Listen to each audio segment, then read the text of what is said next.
The Bloodline retain the WWE Tag Team Championships in the Triple Threat Ladder Match, defeating DIY and the Street Profits in the main event of this week's edition of SmackDown in Nashville. And of course, it comes a day before Bad Blood in Atlanta. And this was really probably not the most noteworthy edition of SmackDown because you didn't have Cody Rhodes on this show.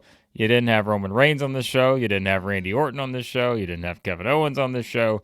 You get the point. All the stars were not there for this, but it was, again, led by the big triple threat ladder match in the main event. And there were also some other notable things on this show that will play into SmackDown moving forward and not necessarily perhaps what will happen at Bad Blood. But let's start with the retaining of the championships by Tama Tonga and Tonga Loa. If you were one of the people who were hoping that Tonga Loa would be the one to climb the ladder and stand all the way on top of it, well, you got your wish, because he was the person to retrieve the championships after a great match, just as you thought it would be in this triple threat match, with, again, two very, very talented tag teams opposing them in DIY and the Street Profits. I've always been someone who looks at Montez Ford, and really I think initially it was you're just thinking Montez Ford's going to be the breakout sort of singles guy of the Street Profits. But, I mean, you see Angelo Dawkins too, and I think he's someone who's never gotten enough credit for what he can do. I think both of these guys,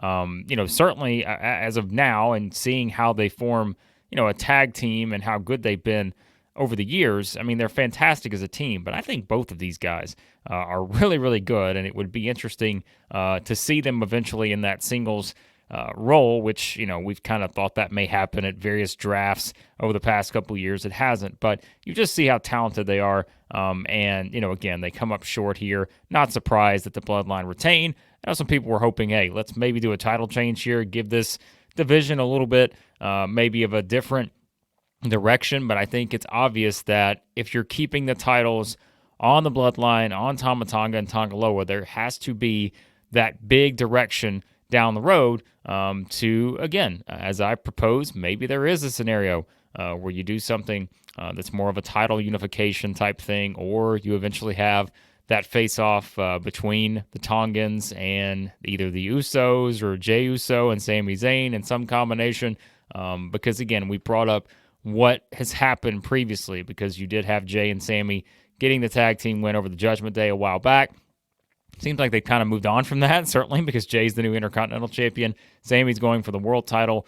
But if you're ever going to get the original Bloodline back together, which is still going to happen, it's just taking a bit longer than I think people expected, that's a possibility. And so I understand why they're keeping the titles here on the Tongans, just feel like that is still going to be something where they are going to be the ones that give this championship the highest profile, even though, again, I think it would be exciting to see what the Street Profits could do with a run right now, but we'll see kind of where they land. And speaking of, you can kind of tie this in, I think, to the tag team division.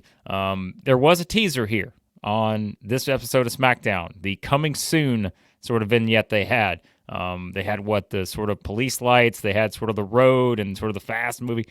It seems like, I don't want to, you don't want to be spoiled. I can tell you who this is going to be, because it seems like all the reports out there have pretty much confirmed who these vignettes are for.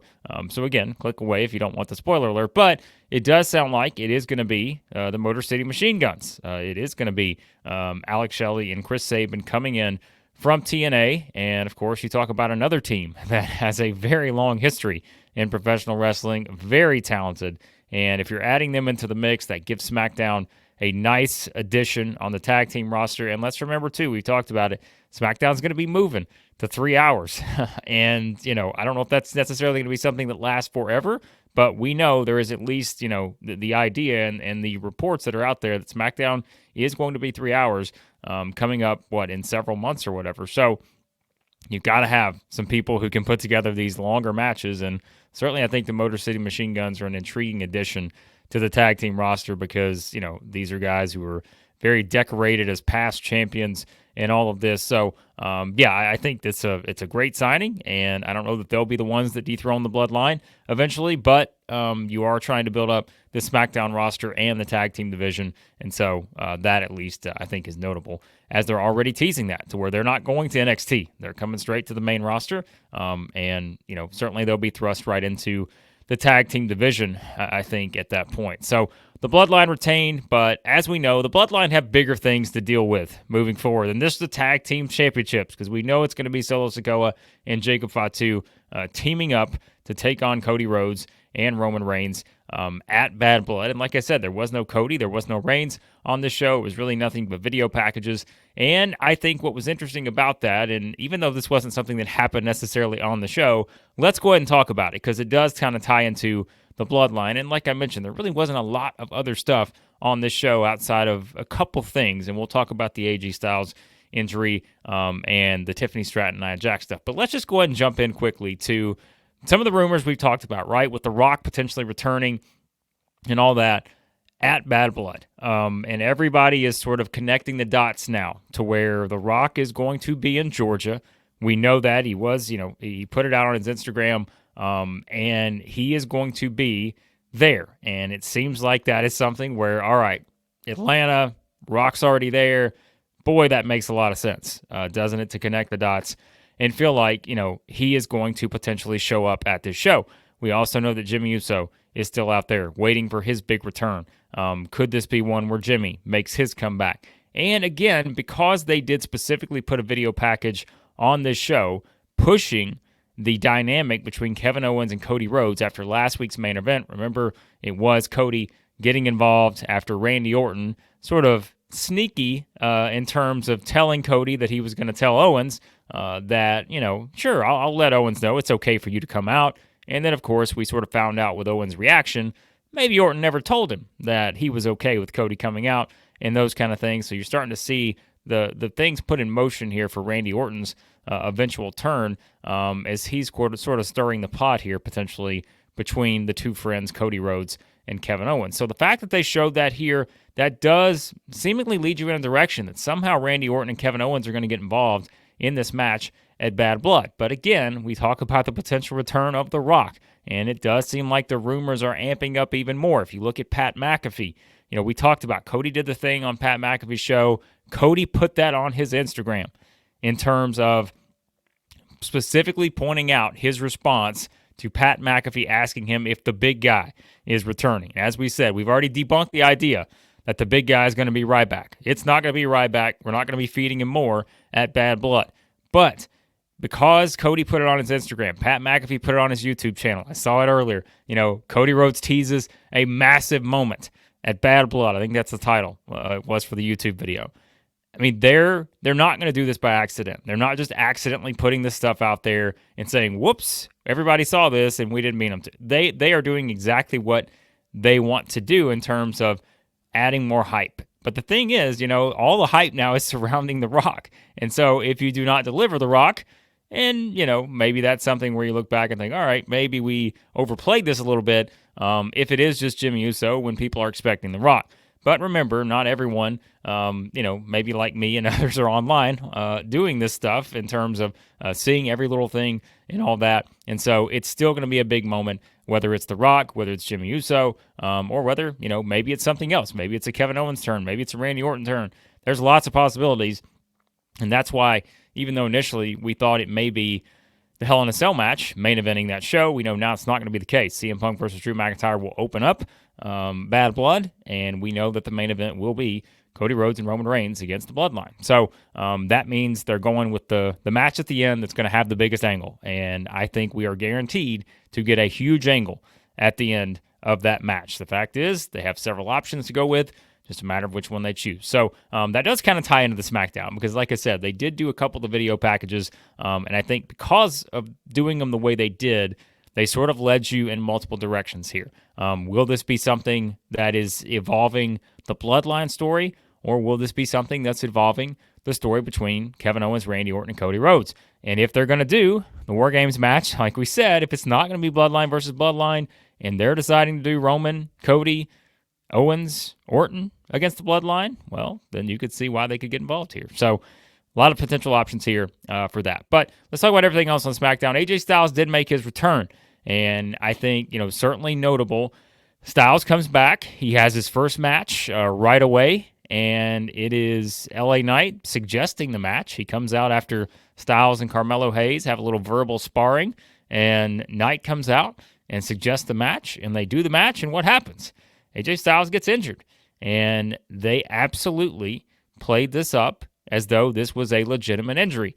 And as you guys know, this is professional wrestling, and I think you're going to have people who are always going to look at both sides of this and say, all right, is he actually injured? It's the same thing we did with Jacob Fatu, right?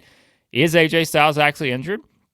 Or are they playing us? And you can make arguments for both sides, right? If you watch the actual visual and you see the replay, like, it does not look good. Like, it looks like a pretty significant injury when you think about, maybe, just kind of the way his leg and ankle turned a little bit there as he did it. But that was kind of the first go around. They continued, and then finally the ref has to call it off because, AJ Styles can no longer continue. But if you want to play the side of, hey, they're clearly doing this for a reason, well, there's a couple things you can look at. The fact is, like we said, initially when it happened, you could tell, there was a little bit of discomfort there, but they did continue. The referee eventually calls off the match, and, commentary is making note of it. And sure, the commentary is playing it up as though, hey, this is WWE, these things happen. Match is called off. LA Knight kind of hits the BFT out of nowhere on Carmelo after the match. Styles goes to the back. They also have, sort of the backstage thing where Styles is sitting there frustrated with the doctors and they're checking on him. They talk about Styles being taken to the hospital and all these things. And we say all that to say this. This is still the AJ Styles, who even though he comes back here, he's getting cheered, talking about rebuilding his legacy. This is still the guy 5 months ago that faked his retirement, right? And so that's what you have to keep in mind. And again, we're not downplaying anyone's actual injury. It's just this is professional wrestling, and if we're going to talk about it, we have to bring up these things as possibilities, right? And so I think that's something that's certainly notable. And there was also something that Nick Aldis said when Carmelo came to him saying, all right, I've earned my shot by beating AJ Styles. Nick Aldis didn't say, you know what, you're right, you're going to get an opportunity. Aldis said, let me talk to AJ Styles first, and then I'll get back to you next week. So the fact that they are kind of playing that into it, I think you can kind of, maybe again, read things in a certain way, but we'll find out. So that they've definitely, look, they're doing this in terms of anytime there's injuries, like you're always going to see the possibility of reacting in one way or another, and sometimes they'll tie it into the story, sometimes they don't. And so, again, whether that was the case here or whether it's AJ Styles just being phenomenal in terms of selling this and, playing it up, we have to always discuss both sides because I never want to be the person who's just sitting here saying, oh, that guy, he's not injured. He has no pain. And I don't know. I'm not in his body. But again, I think if you want to connect some things together, you can certainly see how they would play this into the story if this was part of the plan, even though the replay style certainly put that foot in a place that did not look good. So that's what we know right now. But so that's leading to something. We know we're going to eventually get LA Knight, Carmelo Hayes. If AJ Styles is connected to this, there's a lot of ways they're going to go with this U.S. title picture. So that is notable there. And the only other thing I thought that was really notable on this show, the continued dynamic between Nia Jax and Tiffany Stratton, where once again you have Tiffany kind of tease the cash in here after Nia is taken out by Bayley, and Tiffany teases the cash in. She's thinking about it. Nia this time really looks at her, giving her the death stare, and, Tiffany decides against it, and then they have the little backstage interaction afterwards where Nia's telling Tiffany to focus on Liv Morgan at Bad Blood if she's going to cash in. And so they are really building this up more and more to where when Tiffany Stratton does eventually decide to cash in, it's going to be a huge moment. And it is going to be one where, look, when Tiffany cashes in, if it is on Nia Jax, she's going to instantly become a babyface. Like, she's going to become cheered because, people want to see this dominant champion, Nia Jax, be dethroned as queen and champion. And so when Tiffany does cash in, that's going to happen. And I think WWE knows that. And so, could they just make it as simple as that, where eventually she's going to cash in? I don't know if she's going to cash in at Bad Blood, but once she does, is it as simple as that? Or is it a failed cash-in to where then you want it even more, the fact that somehow Tiffany gets screwed out of this in a failed cash-in and Jax somehow is able to beat her, and then you basically are left feeling bad for Tiffany Stratton, which at the same time also turns her, and you want to cheer her more. So it's an interesting dynamic because I think, again, it's all dependent on what is the future direction for all these people we talked about. Tiffany Stratton in WrestleMania 41. I mean, to me, she's someone that certainly could have a match with a Charlotte Flair or something like that as a very high-profile women's title match on that show. Is she the champion at that point going in, or is she still, chasing the title at that point? These are all potential options, right? But we know Jax is going to face Bayley at the show. You guys know my picks. I've done my Bad Blood predictions. You can check them out there. But yeah, I mean, you kind of, again, know that this is where we're headed in terms of Jax likely retaining and really seeing if there's any of that, cash-in tease with Money in the Bank there with Tiffany Stratton. So I don't know that Naomi beating Tiffany Stratton does anything other than, again, it's just the Money in the Bank briefcase holder losing another match, which we've just seen throughout the years in WWE. But there you go. That's kind of where things stand with that right now. Everything else on the show, like I mentioned, I mean, you had the dumpster match, which I thought it was a lot of fun with Michin and Chelsea Green. No surprise that Michin gets the win. Chelsea Green is just fantastic in terms of her reactions. And, doing the backstage thing too, where she smells and everyone's kind of playing it up and all that. Like, it's just, there is certainly a place for Chelsea Green on the show. And you guys know, I mean, go back to Money in the Bank. I was like, hey, I'm big on Tiffany Stratton being the next big thing in WWE, but I wouldn't have minded Chelsea winning this thing to see what she could do with the briefcase, but it was a win-win for WWE. I think either one would have made it work, of course. But, yeah, Chelsea was fantastic. Michin gets the win, and so that's kind of where we're at on that. But there you go. I mean, again, guys, that was pretty much SmackDown. I mean, I didn't really, as I go through my notes here, like there just was not a whole lot else to this show. It was really kind of, again, just sort of your show that's building up some of those big moments at Bad Blood, and that was pretty much SmackDown. This is a roster, as we said, that I think is going to have to continue to fill out because once they do move to 3 hours, you're going to have a lot more on SmackDown right now.